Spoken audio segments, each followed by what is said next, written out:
नमस्ते। मेरा नाम गीता तोनवार है और मुझे हिंदी साहित्य पढ़ने तथा पढ़ाने में विशेष रुचि है। आज मैं 12वीं कक्षा की हिंदी परीक्षा की तैयारी कर रहे छात्र और छात्राओं से बात कर रही हूँ। यहाँ हम लोग पाठ्य पुस्तक के केवल काव्यखंड पर चर्चा करेंगे। आज हम लोग 20वीं सदी के आधुनिक हिंदी के प्रसिद्ध कवि ज्ञानेंद्रपति रचित कविता गांव का घर पर चर्चा करेंगे। आइए सर्वप्रथम कवि के विषय में कुछ जानकारी प्राप्त कर लेते हैं।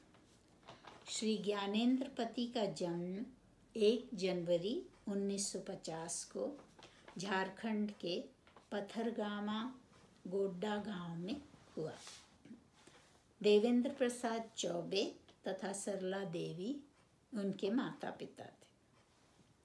गांव के स्कूल में प्रारंभिक शिक्षा के बाद उन्होंने पटना तथा मुजफ्फरपुर विश्वविद्यालयों से BA, MA अंग्रेजी तथा हिंदी की डिग्रियां प्राप्त की। कुछ समय बिहार लोकसभा आयोग से संबंधित कारा अधीक्षक पद पर कार्य करने के पश्चात वाराणसी उत्तर प्रदेश में कविता लेखन को अपनी वृत्ति बनाया। श्री ज्ञानेंद्रपति का कवि रूप में परिचय हमें 1980 के दशक में मिलता है। हिंदी कविता के पारखी बुद्धिजीवी गण की दृष्टि श्री ज्ञानेंद्रपति के संवेदनशील व्यक्तित्व पर पड़ी। उनकी सरल भाषा, काव्य स्फूर्ति, स्वाधीन योग्यता, प्रसंग संलग्नता आदि गुणों ने आलोचकों को विशेष रूप से प्रभावित किया। प्रचलित फैशन तथा प्रतिष्ठित शैली से अनभिज्ञ उन्होंने अपने ढंग से निजी तथा सामाजिक संबंधों को अपनी रचनाओं में प्रस्तुत किया। लेखक समूह की आंतरिक राजनीति से वे कभी विचलित नहीं हुए। अपनी प्रज्ञा के अनुसार, बुद्धि के अनुसार अपने दृष्टिकोण को पूर्ण निष्ठा सहित पाठकगण के समक्ष रखने के कारण वे व्यक्तिवादी रचनाकार के रूप में पहचाने जाने लगे। उनकी रचनाओं में इतिहास, परंपरा और स्मृतियों के समावेश के साथ साथ आज का भी प्रभावशाली चित्र मिलता है। बीते हुए कल और आज का यथार्थवादी चित्रण उनकी कविताओं में स्पष्ट झलकता है। मुख्य आधार से अलग रहने के कारण उनमें विलय की उत्कंठा का भाव कविताओं में किसी फलदायक तत्व के अभाव से नहीं है। उनकी रचनाओं में दुख, विषाद के भाव हैं अवश्य, परंतु नॉस्टैल्जिया यानी आर्तगृहातुरता के रूप में नहीं। एक आवश्यक पीड़ा, शोक की भांति कवि के अनुभवों को भरोसा करने योग्य मनुष्यता का रूप उनकी कृतियों में दृष्टिगोचर होता है। कवि दृश्यों, प्रसंगों आदि का अवलोकन तो अपनी रीति अनुसार करते हैं, स्वेच्छानुसार भाषा तथा शब्दों को चुनते हैं तथा कविताओं का निर्माण करते हैं। उनकी रचनात्मक स्थिरता का प्रमाण गंगा तट नामक संग्रह में मिलता है। प्रस्तुत कविता गांव का घर उनके कविता संग्रह संशयात्मा से उद्धृत है। सर्वप्रथम हम पूरी कविता पढ़ेंगे और तत्पश्चात 3 छोटे भागों में उसकी व्याख्या करेंगे। गांव के घर के अंतःपुर की वह चौखट, टिकुली साटने के लिए सहजन के पेड़ से छुड़ाई गई गोंद का गेह, वह सीमा जिसके भीतर आने से पहले खांस कर आना पड़ता था बुजुर्गों को, खड़ाऊं खटकानी पड़ती थी खबरदार की, और प्रायः तो उनके उधर ही रुकना पड़ता था। एक अदृश्य पर्दे के पार से पुकारना पड़ता था किसी को बगैर नाम लिए, जिसकी तर्जनी की नोक धारण किए रहती थी सारे काम का सहेज।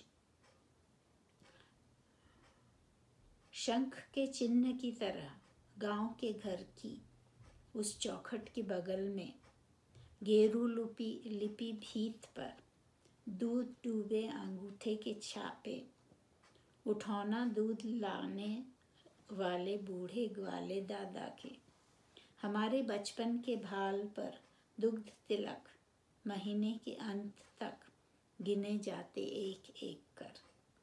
गांव का वह घर अपना गांव खो चुका है। पंचायती राज में जैसे खो गए पंच परमेश्वर, बिजली बत्ती आ गई कब की, बनी रहने से अधिक गई रहने वाली। अब के बेटौआ के दहेज पर टीवी भी, लालटेनें हैं अब भी दिन भर आलों में कैलेंडरों से ढकी हुई। रात उजाले से अधिक अंधेरा उगलती, अंधेरे में छोड़ दिए जाने के भाव से भरती, जबकि चकाचौंध रोशनी में बदमस्त ऑर्केस्ट्रा बज रहा है कहीं बहुत दूर। पट भिड़काए की आवाज़ भी नहीं आती यहाँ तक, न आवाज़ की रोशनी न रोशनी की आवाज़। होरी चैती बिरहा आला गूंगे लोकगीतों की जन्मभूमि में भटकता है एक शोक गीत, अनगाया अनसुना, आकाश और अंधेरे को काटते। 10 कोस दूर शहर से आने वाला सर्कस का प्रकाश, बुलौआ तो कब का मर चुका है कि जैसे गिर गया हो गजदंतों को गंवाकर कोई हाथी। रेते हुए उन दांतों को जरा सी धवल धूल पर छीज रहे जंगल में, लीलने वाले मुंह खोले शहर में बुलाते हैं बस। अदालतों और अस्पतालों के फैले फैले भी रुनते गंधाते अमित्र परिसर की जिन बुलौओं से गांव के घर की रीढ़ झुरझुराती है। आइए अब पहला भाग देखते हैं।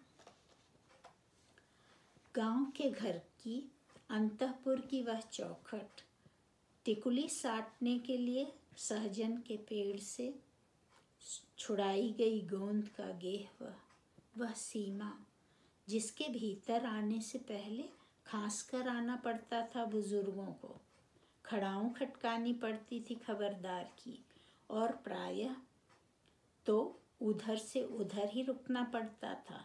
एक अदृश्य पर्दे के पार से पुकारना पड़ता था किसी को बगैर नाम लिए, जिसकी तर्जनी की नोक धारण किए रहती थी सारे काम सहज।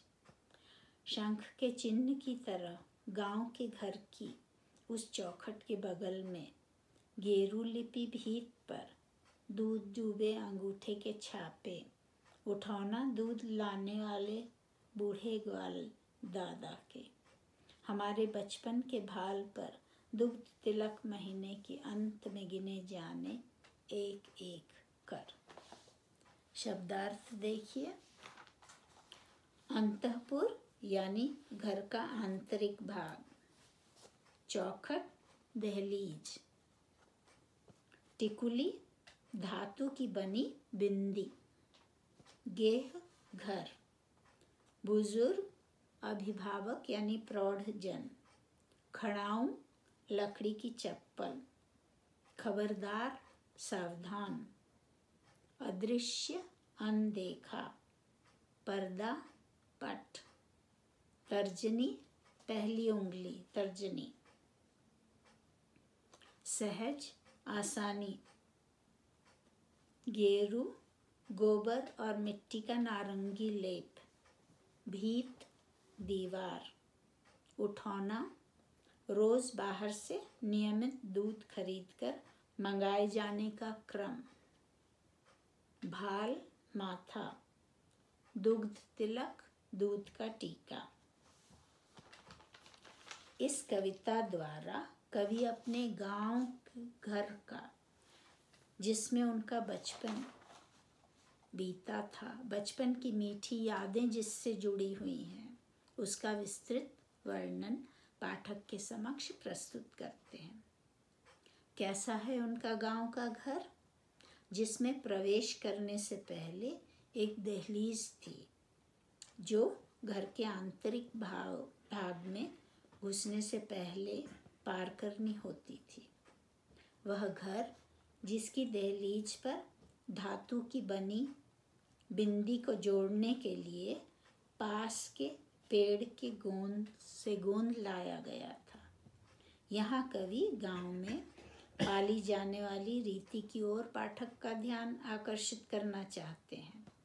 घर के बड़े बूढ़े लोग अधिकतर बाहर के भाग में रहते थे, अतः अंतःपुर में आने से पहले खासकर खड़ाओं की आवाज़ करके घर की स्त्रियों आदि को सावधान किए करते थे। अक्सर क्या होता था कि बड़े लोग चौखट पर ही रुककर किसी बहू, बच्चे आदि का नाम लेकर पुकारते थे।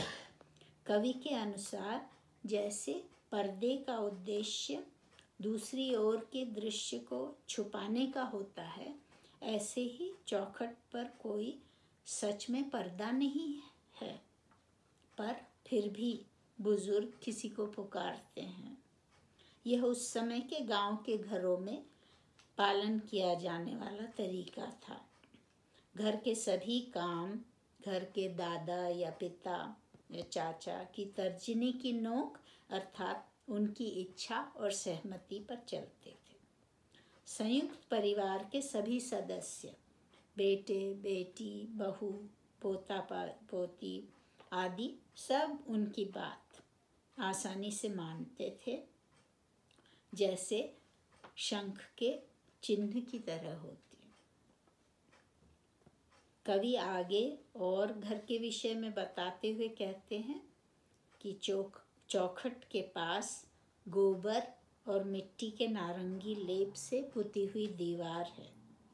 उस पर रोज़ सुबह को बूढ़े ग्वाले दादा जो दूध लाते हैं, दूध में अपना अंगूठा डुबोकर निशान लगा दिया करते थे। ऐसा इसलिए करते थे जिससे माह के अंत में कितने रुपए का दूध लिया गया इसका हिसाब किया जा सके।